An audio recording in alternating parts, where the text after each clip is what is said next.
Hi, this is video number 3, where we're going to talk about adding to our artifacts through all our different curricular and non-curricular areas.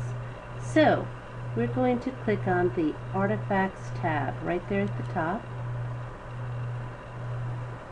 And we have math, science, English, history, all the different world languages, art, music, technology, leadership, athletics, community service, independent studies.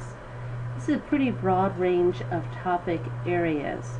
You might not have something to add to athletics that you do here at North Broward, but you can certainly add any information on athletics that are outside of the campus.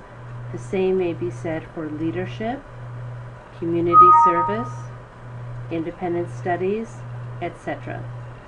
So first we're going to add something into the English. So I'm going to click on English, and you can see each of these artifact pages are set up in what we call a file cabinet.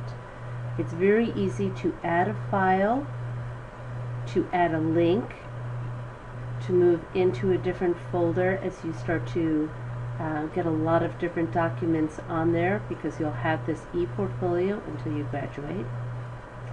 And you can also have teachers subscribe to any changes that you make. So maybe you want your advisor to subscribe to any changes that you make on your eportfolio to facilitate any discussion that is needed there. So we're going to learn how to add a file and how to add a necessary document for anything you add, and that is a short reflection piece you're going to do. So let's pretend that Jane Doe is adding a file that she has in her Google Drive, or it can even be on her desktop.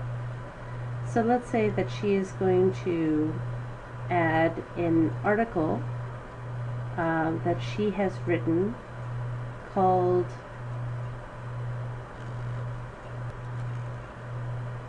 that is actually located in my documents file. So as Jane Doe, I'm looking for something called Jane Doe English Essay. I'm going to click on that, open it up.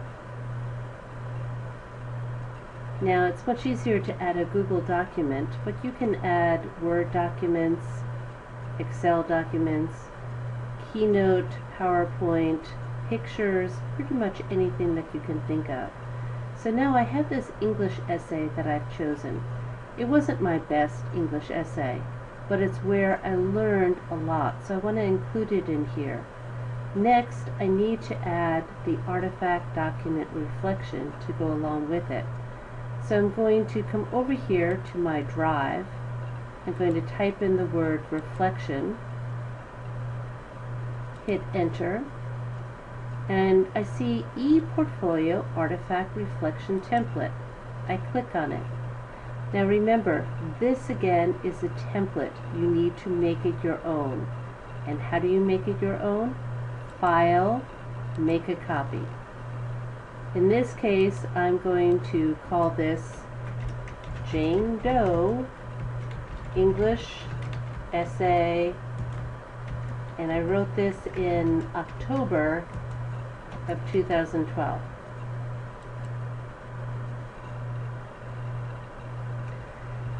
So now I have the proper name on here, and now I need to fill it in. So I'm going to enter my name, Jane Doe. This was an English essay. It's for English as my subject, and I wrote it in October of 2012.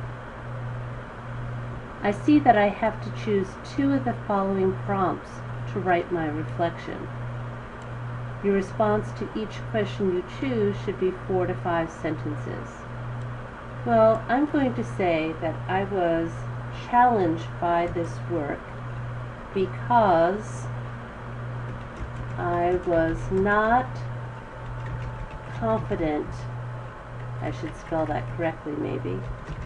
I was not confident about writing a critical essay. And I'm going to go on, and I'm going to explain why I was not confident. But I'm also going to choose the next question, so I'm going to get rid of all of these. I could still use all of them, but I'm going to use this too. And I'm going to say that I'm proud of this because it may not be my best piece of writing, but I learned, and I'll write a few sentences about what I learned. So now that I have all of this done, I want to go up to share. I want to change this from private to anyone at North Broward can find and access. And again, most important of all, I want to make sure that this is only set to can view. I save it, click done. I go back to my English file cabinet, and now I want to add a file. And what file am I going to add? I am going to add the file that is the reflection from my English essay. I've located it on my Google Drive. I click, I open,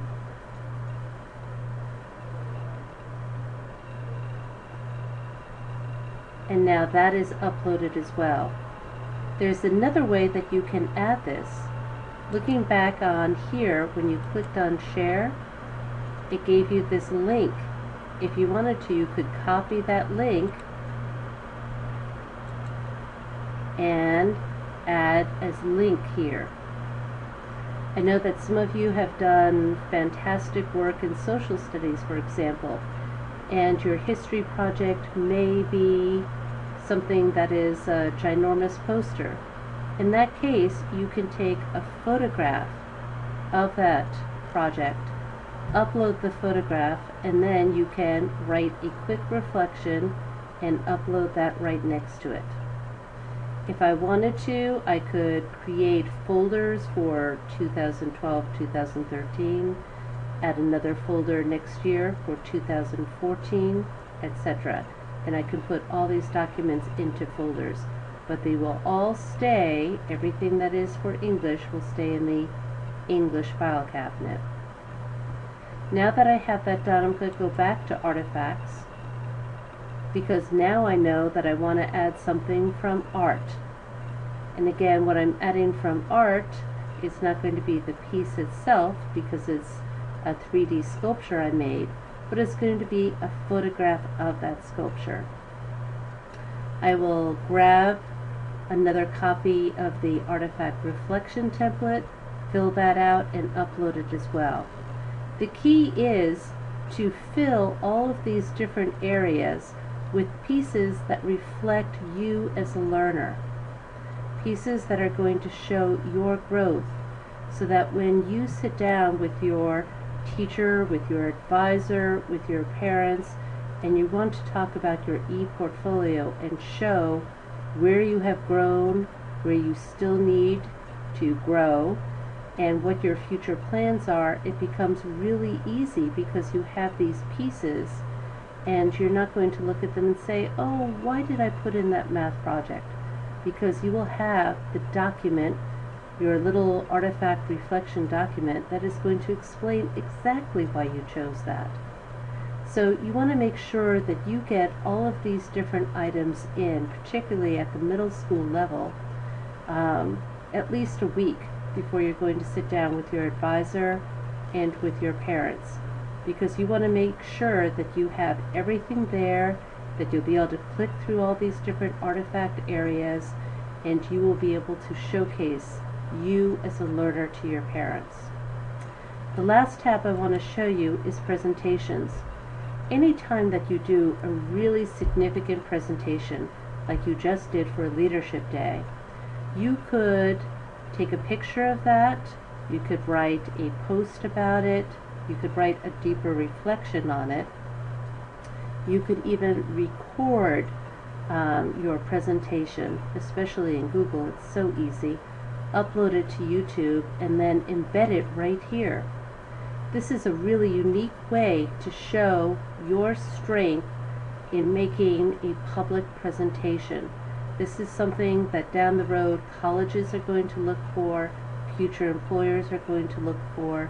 If you're interested in applying for a special internship, whether at the high school or college level, they're going to look for that. The whole purpose of this eportfolio is to make a repository that really shows the best parts of you. And this is something that you need to do all the time. It's not something you do once a year. Anytime that you do something that shows great growth or really showcases one of your talents or interests, you should put it in your eportfolio. I hope that you've enjoyed working on this. If you have any questions, please ask your teacher, or you can drop by Dr. McGettigan's office. Thanks.